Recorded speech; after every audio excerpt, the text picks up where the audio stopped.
Hindi ako madalas mag-post ng mahahaba, pero may isang jeep ride kahapon na hindi ako mapahalik. Hindi siya malaking pangyayari. Normal na biyahe lang, pero habang pauwi ako, parang may naipon na bigat sa dibdib ko na hindi ko may paliwanag agad. Galing ako sa trabaho, late na. Hindi naman sobrang gabi, pero ramdam mo na yung pagod ng araw. Yung klase ng pagod na hindi lang sa katawan, pati sa isip. I was trying to keep my face neutral kasi ayoko rin maging that person na halatang irritable sa public.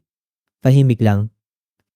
Sa terminal, medyo magulo pero hindi naman chaotic.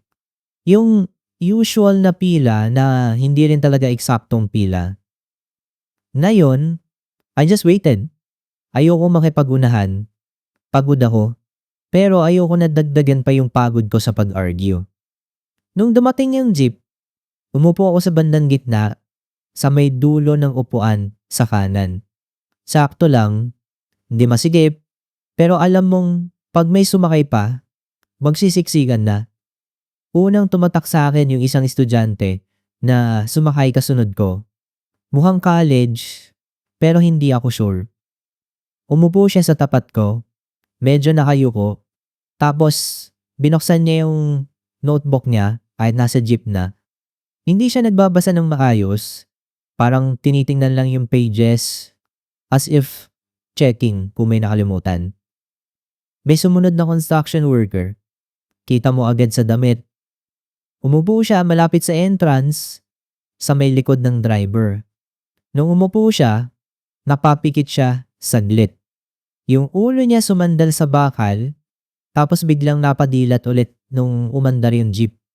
Parang sanay na siya na kahit pagod, kailangan alert. Tapos, yung driver, hindi siya yung typical na maingay at mabilis magsalita. Tahimik siya, pero attentive. Yung paraan ng pagtingin niya sa mga pasahero, parang may inventory siya sa isip kung sino na nagbayad, sino hindi pa. He wasn't rude. Kapag may inaabot na bayad, na, sige po, salamat po, ganon, simple. Nung umandar na kami, traffic, expected. Yung jeep bumabagal, bibilis, hihinto, uulit. Hindi ko na mabilang ilang beses ako napasandal tapos napastraight ulit. Sa may kanto, may sumakay na matandang babae. Hindi siya sobrang tanda, pero halatang senior na. May dala siyang bayong na may gulay. Amoy dahon, amoy palengke. Medyo mabigat yung bayong kasi nung umakyat siya, kita mo yung effort sa arms niya. Wala siyang kasama. Tumingin siya sa loob.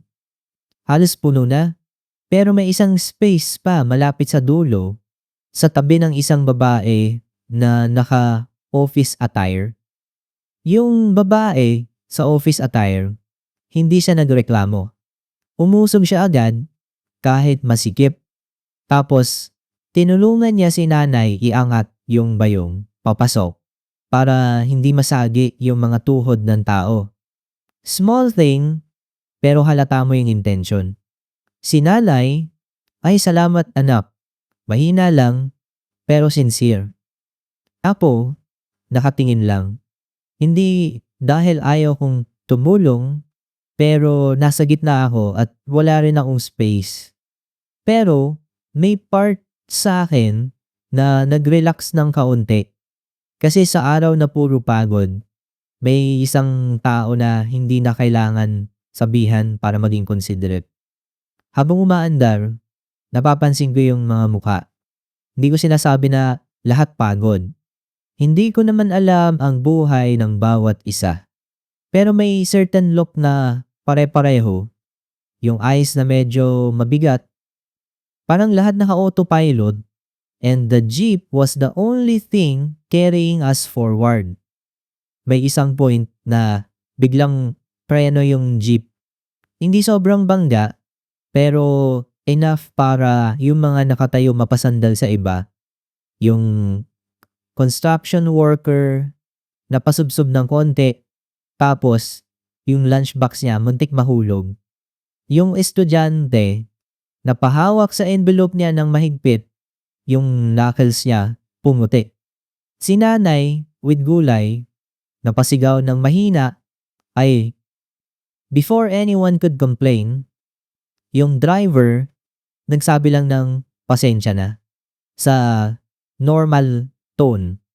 Walang mahabang explanation. We all know how it goes. May biglang sumingit, may motor, may pedestrian. Hindi mo na kailangan ng lecture. We were all just trying to get home. Saka dumating yung part na tumatak talaga sa akin. Yung construction worker, parang may hinahanap sa bulsa niya. Inilabas niya yung coins niya, tapos inabot kay kuya. Pero nung binilang ni kuya, kulang. Not by a lot. Parang piso o dos lang. Narinig ko kasi tahimik yung jeep sa moment na yon. Yung driver, very calm. Kuya, kulang po ng dos.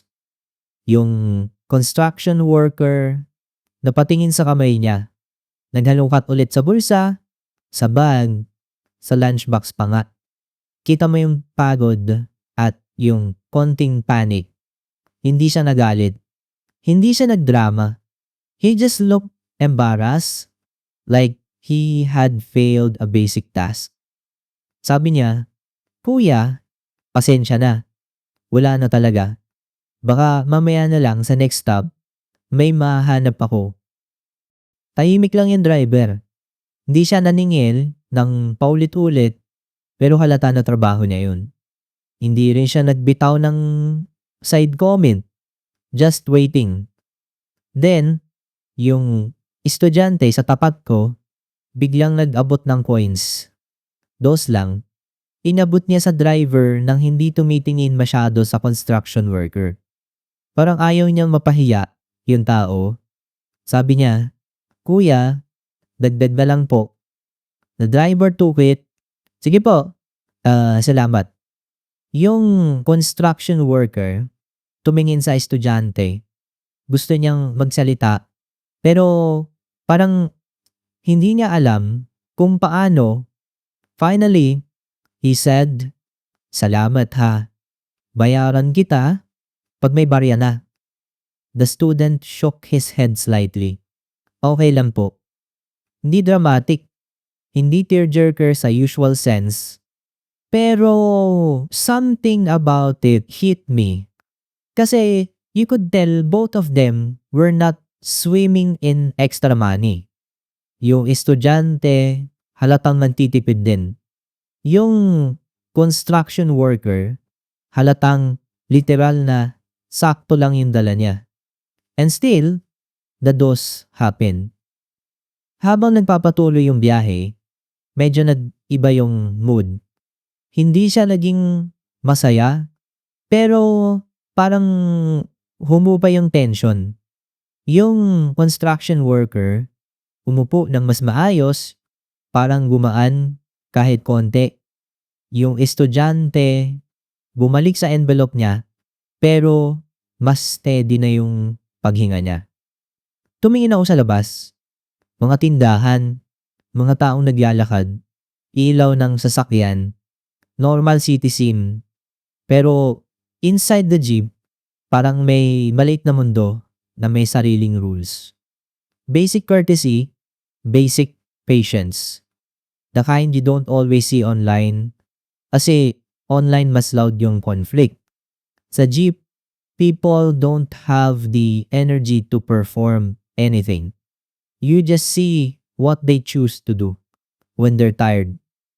May bandang malapit na sa bababaan ko, umakyat yung isang lalaking mukhang guard or security. Umupo siya sa dulo, tahimik lang din. Hindi siya nakipag-usap.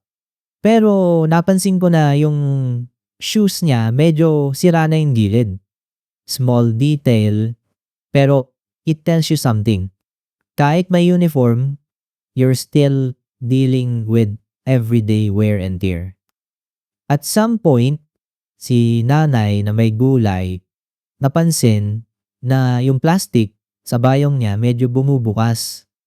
May isang tali na lumuwag. She tried to fix it with her fingers, pero nanginginig na yung kamay niya.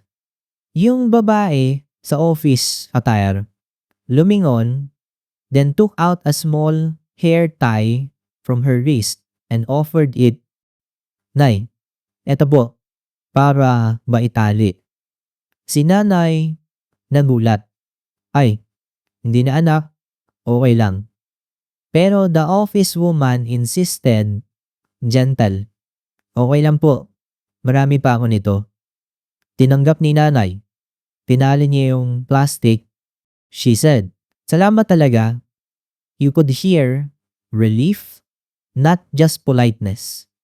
Kasi kapag nalaglag yung gulay mo sa jeep, it's not just mess.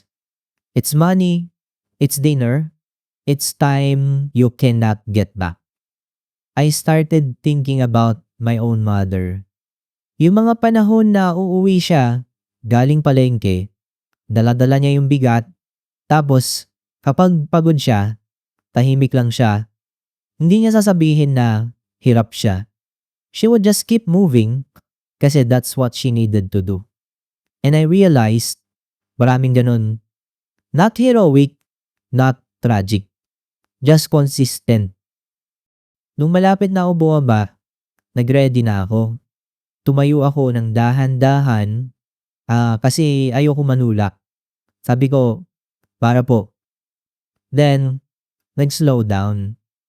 As I moved toward the exit, the construction worker looked like he was counting minutes until he could sit somewhere that wasn't moving. The office woman was staring forward, blank but steady. The guard was looking out the window, eyes half closed.